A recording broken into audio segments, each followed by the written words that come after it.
Primeiro quadro. Neste quadro, abaixo da cabeça, vê-se o coração humano. Moram nele diversos animais, que nos falam das várias qualidades de pecado no coração do homem, pois o coração é a habitação dos nossos pecados. Deus nos diz, pela boca do profeta Jeremias: enganoso é o coração, mais do que todas as coisas, e incorrigível. Quem o conhecerá? Jeremias 17, 9. Jesus mesmo confirma isto, dizendo: pois do interior do coração dos homens saem os maus pensamentos, os adultérios, as prostituições, os homicídios, os furtos, a avareza, as maldades, o engano, a lascívia, a inveja, a blasfêmia, a soberba, a loucura. Todos estes males procedem de dentro, e contaminam o homem. Marcos 7, 21, 23. O pavão. Enquanto a beleza do pavão é apreciada por todos, no coração do homem ele representa o pecado de orgulho. Lúcifer, o querubim ungido uma vez, portador da luz de Deus, um anjo de Deus, caiu por causa do orgulho e tornou-se inimigo de Deus. Satanás. Isaías 14, 8, 17, Ezequiel 28, 12, 17. O orgulho vem do próprio abismo e revela-se de muitas maneiras. Alguns se orgulham das suas riquezas, da sua educação superior e por se vestir conforme a moda, embora por vezes sem pudor nem vergonha. Outros orgulham-se de seus antepassados, da sua nacionalidade, da sua cultura, do esporte, etc., esquecendo-se de que Deus resiste aos soberbos, mas dá graça aos humildes. L. Pedro 5, 5. A soberba precede a ruína. Provérbios 16 e 18. O bode. Um animal fedorento e dissoluto, que exprime concupiscência carnal, imoralidade, fornicação, adultério. Estes pecados tomaram tal incremento nos últimos dias, nestes chamados tempos modernos, que somos obrigados a admitir a verdade das palavras de Jesus, quando profetizou há quase 2000 anos, dizendo que os últimos dias seriam como os dias de Sodoma e Gomorra. Este espírito moderno não somente tem agarrado homens e mulheres incrédulos, mas tem penetrado até nos lares de pessoas religiosas e nas escolas. Esta semente corrupta é semeada sem vergonha e com maneiras sutis e diabólicas nos corações humanos por intermédio do cinema, do teatro, da literatura imunda, da televisão e de tantos outros meios, de maneira que o que Deus chama pecado, chama-se hoje imoralidade moderna. Milhões de jovens formam a sua concepção da vicia ideal por aquilo que veem no cinema e leem nos romances, para depois se encontrarem em dificuldades, vergonha, remorso. Atores e atrizes imorais são os heróis e heroínas desta atual geração. Os salões de bailes também são muitas vezes lugares que geram imoralidades. Heróis de Deus como José, Gênesis 39, e outros, já não são exemplos a ser seguidos.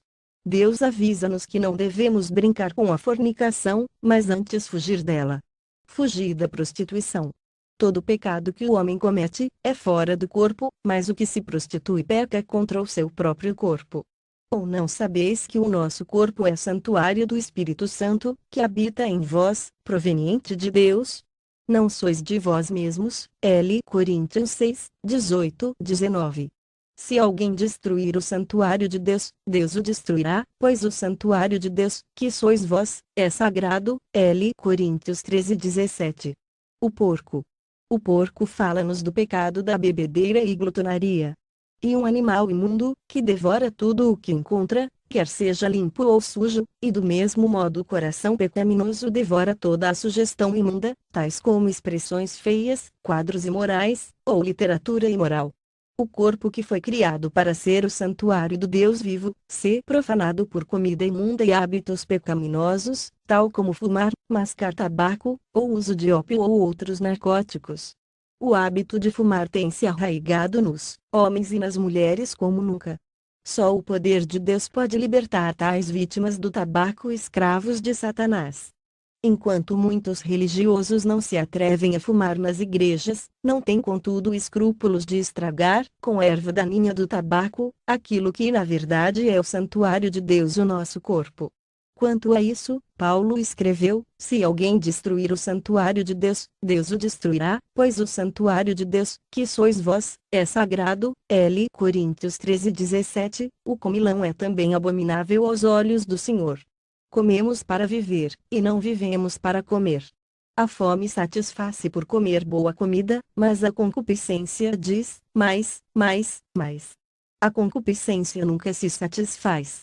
Segundo a lei do Antigo Testamento, o comilão e o beberrão deviam ser apedrejados, Deuteronômio 21, 18, 21.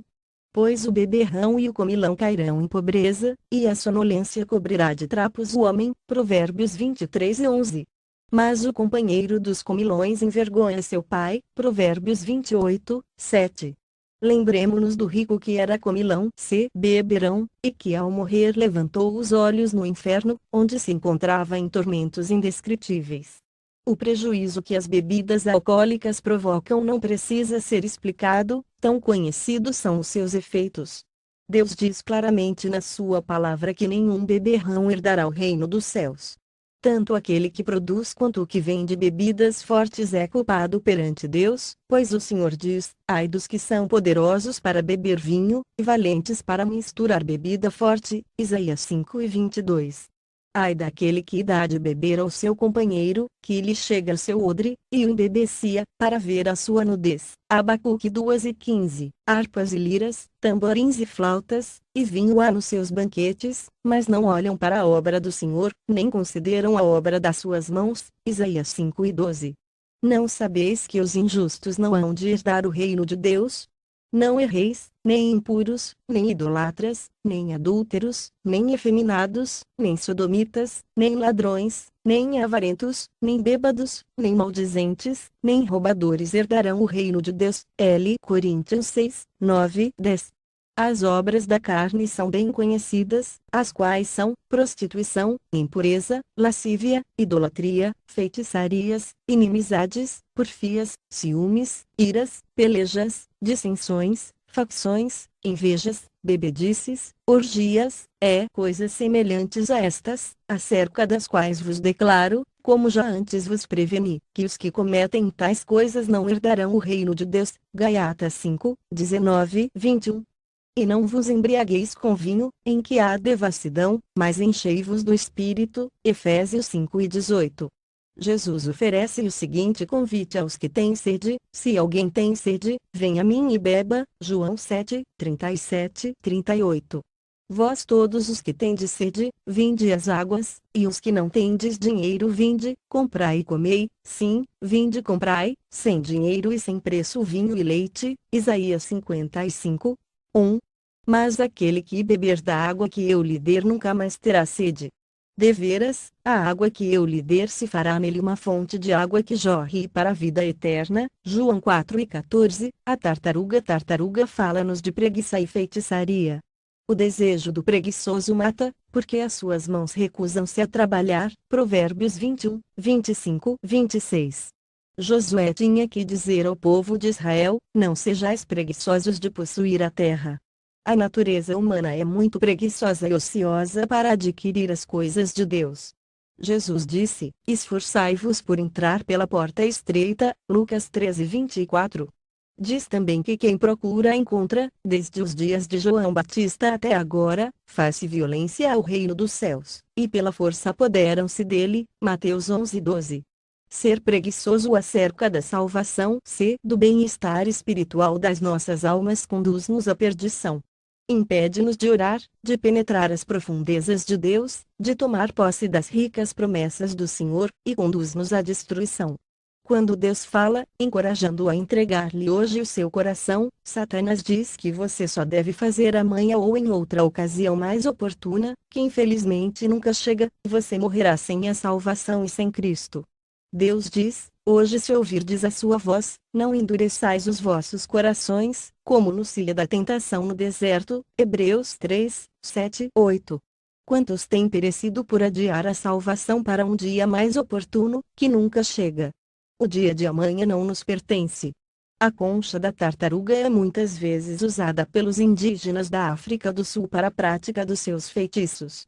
Ela é sinônimo do pecado de confiança no poder do feitiço e na leitura da sorte, em vez da confiança no Deus vivo.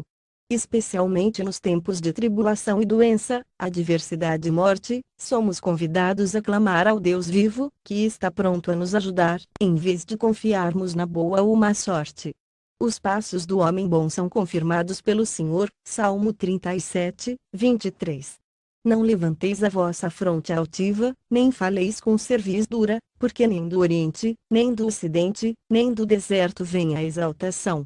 Mas Deus é o juiz, a um abate, e a outro exalta. Salmo 75, 5, 7. Deus deu mandamento ao povo de Israel, dizendo: não haja no teu meio quem faça passar pelo fogo o filho ou a filha, nem adivinhador, nem prognosticador, nem agoureiro, nem feiticeiro, nem encantador, nem necromante, nem mágico, nem quem consulte os mortos. O Senhor abomina todo aquele que faz essas coisas. Deuteronômio 18, 10, 12. Ficarão de fora os cães, os feiticeiros, os adúlteros, os homicidas, os idolatras, e todo aquele que ama e pratica mentira. Apocalipse 22 e 15. Não vos voltareis para os médiuns, nem para os feiticeiros, a fim de vos contaminardes com eles. Eu sou o Senhor vosso Deus. Levítico 19, 31. Quando vos disserem, consultai os médiuns e os feiticeiros, que choreiam e murmuram entre dentes, respondei: acaso não consultará um povo a seu Deus? Acaso a favor dos vivos se consultarão os mortos? A lei e ao testemunho. Se eles não falarem segundo esta palavra, nunca verão alva. Isaías 8, 19, 20. Enquanto você está lendo este livro, Deus está falando contigo, chamando ao arrependimento dos seus pecados e a uma entrega da sua vida a Ele. Mas o espírito da tartaruga, que está em você, sugere o adiamento da sua decisão para qualquer outro dia. Ele tenta encher o seu coração de medo e perguntas como estas: que dirão os meus amigos e o mundo, se eu me converter a Cristo? Como hei de passar o tempo se não posso dançar, nem ir aos cinemas nem a outros passatempos do mundo? Em vez de olhar para as riquezas incompreensíveis de Cristo, para a sua maravilhosa paz, sua alegria inexprimível, sua glória e vida imortal cheia de felicidade, começa a ver as coisas que tem de deixar ou perder, quando permitir que Cristo entre no seu coração. Ao mesmo tempo, o medo do próximo e da morte o guarda na escravidão do diabo. Mas Cristo veio para libertar todos aqueles que pelo medo da morte têm sido escravos durante toda a vida. Hebreus 2, 14, 15. O espírito da procrastinação endurece o seu coração até ficar tão duro como a concha da tartaruga, a onça, e um animal cruel e feroz. O ódio, a ira e o mau gênio governam muitas vezes o coração do homem, até conduzi-lo ao assassínio. Você poderá tentar conseguir dominar o mau gênio, mas por fim ele explodirá com todo o seu furor. Melhor é confessar que isto está no seu coração e pedir a Jesus que o livre dele. Deixa a ira, e abandona o furor, não te indignes para fazer o mal. Salmo 37, 8. Cruel é o furor e impetuosa a ira, mas quem pode parar na presença da inveja? Provérbios 27, 4. Afasta, pois, a ira do teu coração. Eclesiastes 11:10. Agora, porém, despojai-vos também de tudo: da ira, da cólera, da malícia, da maledicência, das palavras torpes da vossa boca. Colossenses 3, 8. Muitos tentam acalmar a sua ira bebendo ou vingando-se, mas o seu vinho é ardente veneno de dragões, e peçonha cruel de víboras. Deuteronômio 32, 33. A vingança é doce ao coração pecaminoso, mas ela pertence somente a Deus. Jesus disse: amai os vossos inimigos. Deus prometeu perdoar os nossos pecados se perdoarmos aqueles que pecam contra nós. Um espírito de rancor é também uma abominação perante Deus. O desejo mau de derramar sangue e guerra está latente no coração humano, e, portanto, a paz verdadeira tem que ser estabelecida no coração do homem. A serpente enganou Eva no jardim do Éden e destruiu a doce comunhão e harmonia entre Deus e o homem. Satanás, o anjo caído, teve inveja de Adão e Eva quando os viu reinar sobre o mundo em união perfeita com Deus, ocupando o seu lugar. Impelido pela inveja, Satanás planejou destruir esta maravilhosa harmonia e comunhão entre o ser humano e o Senhor, e conseguiu. Através deste mesmo ciúme diabólico e da inveja no coração humano, muitos têm destruído a felicidade do coração de outras pessoas, ao vê-las felizes e vivendo confortavelmente. E duro como a sepultura o ciúme, Cantares 8, 6. Ele coloca no coração humano o desejo de destruir a felicidade dos outros, e este desejo por vezes pode levar até ao assassínio. Isto acontece especialmente entre os cônjuges. Nos negócios, e outras esferas da vida, causa miséria e ira sem fim. Até os obreiros cristãos, pregadores e ministros, não estão isentos dos ataques do ciúme. Devem viver constantemente alertas e ter os corações cheios do Espírito Santo. De outra forma, o pensamento de que Deus está a servir-se de um outro servo mais do que deles, estragará o seu ministério. Encerrará sua utilidade para o Senhor. Aham fala-nos do pecado da avareza e do amor ao dinheiro, que é a raiz de todos os males. L. Timóteo 6 e 10. Há uma espécie de rano-congo, que come formigas a centenas, até que se arrebentam. Morrem. Uma pessoa avarenta não gosta de abrir sua mão para ajudar os pobres e necessitados, antes tenta, por meios lícitos ou ilícitos, juntar e ganhar as riquezas deste mundo, que nos corrompem facilmente. Jesus mesmo disse: não ajunteis tesouros na terra, onde a traça e a ferrugem destroem e onde os ladrões arrombam e roubam.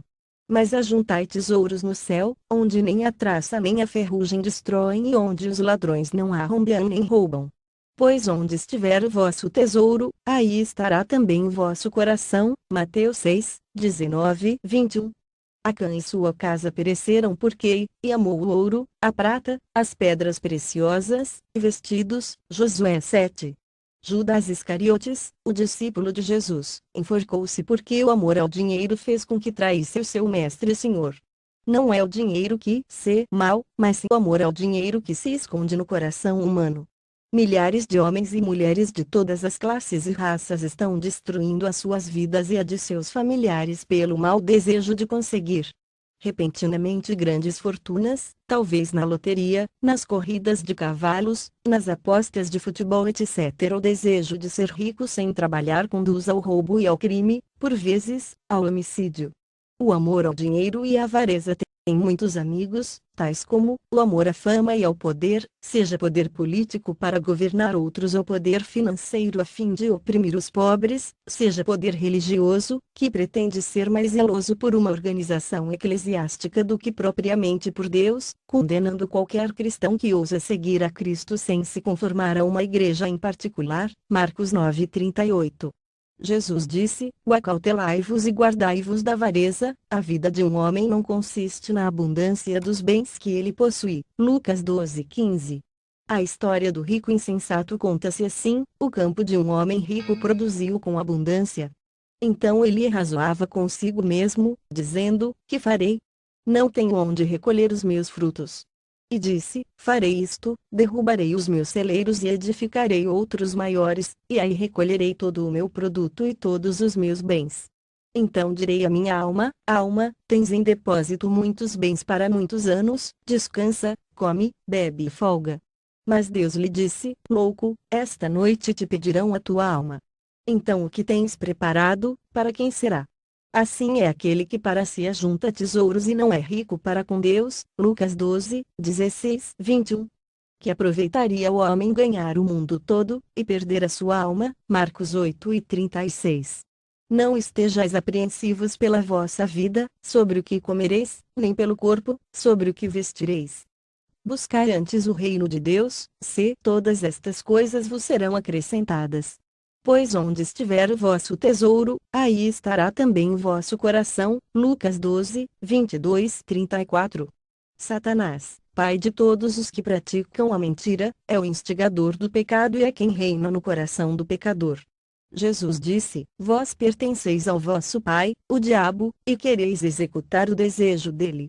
Ele foi homicida desde o princípio, não se firmou na verdade, pois não há verdade nele. Quando ele profere mentira, fala do que lhe é próprio, pois é mentiroso e pai da mentira. João 8:44. Uma pequena mentira é para Deus tão negra quanto uma grande. Há mentiras faladas, escritas, praticadas.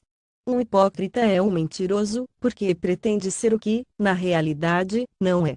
Deus não pode mentir nem deve o cristão mentir. Tito 1, 2. Se dissermos que temos comunhão com Ele, e andarmos nas trevas, mentimos, se não praticamos a verdade. L. João 1:6. Ficarão de fora os cães, e os feiticeiros, os adúlteros, os homicidas, os idolatras, e todo aquele que ama e pratica mentira. Apocalipse 22:15. Há 6 coisas que o Senhor odeia: testemunha falsa que profere mentiras. Provérbios 6:16-19. A estrela fala da consciência, que se encontra em todo o ser humano. A que apresenta-se negra, profana, má, e provavelmente morta pelo contínuo pecado e pela obstinação. E uma consciência tão cega e pervertida, que nem pode julgar as suas próprias ações. Ela está por vezes quieta ou atribulada. Acusa quando devia desculpar e desculpa quando devia acusar. Por vezes pode estar endurecida e ter perdido já toda a sensibilidade por ser apóstata, dando ouvidos a espíritos enganadores e a doutrinas de demônios, pela hipocrisia de homens que falam mentiras. L. Timóteo 4, L. 7, Hebreus 10:22. O olho de Deus vê tudo o que se passa no coração. Nada se pode esconder do seu olhar penetrante, portanto, ele conhece e vê todos os pensamentos escondidos e as intenções do coração. O olho, nestes quadros, também corresponde à expressão do rosto do homem. Chamas de fogo. As pequenas chamas de fogo cm volta do coração representam o amor de Deus em torno do coração pecaminoso. Enquanto Deus odeia o pecado, ele ama o pecador e não deseja sua morte, mas que se arrependa. As chamas também falam do sangue de Jesus Cristo, Cordeiro de Deus, que tira o pecado do mundo. O anjo representa a palavra de Deus. Deus quer falar ao homem ou à mulher enganados e cheios de pecado, a fim de que se arrependam e deixem entrar a luz e o amor de Deus no seu coração. A pomba é o emblema do Espírito Santo, o Espírito da verdade, que convence do pecado, da justiça e do juízo. O Espírito Santo, neste caso, está fora do coração humano. Ele não pode permanecer onde reina o pecado. No caso deste quadro representar a condição do coração do leitor, clame ao Senhor, abra-lhe o coração e deixe entrar a luz da sua palavra, crede no Senhor Jesus Cristo e sereis salvos. Deus está ansioso para salvá-lo, e promete transformar o seu coração e dar a você um coração novo e um espírito novo. Isto está representado no segundo quadro.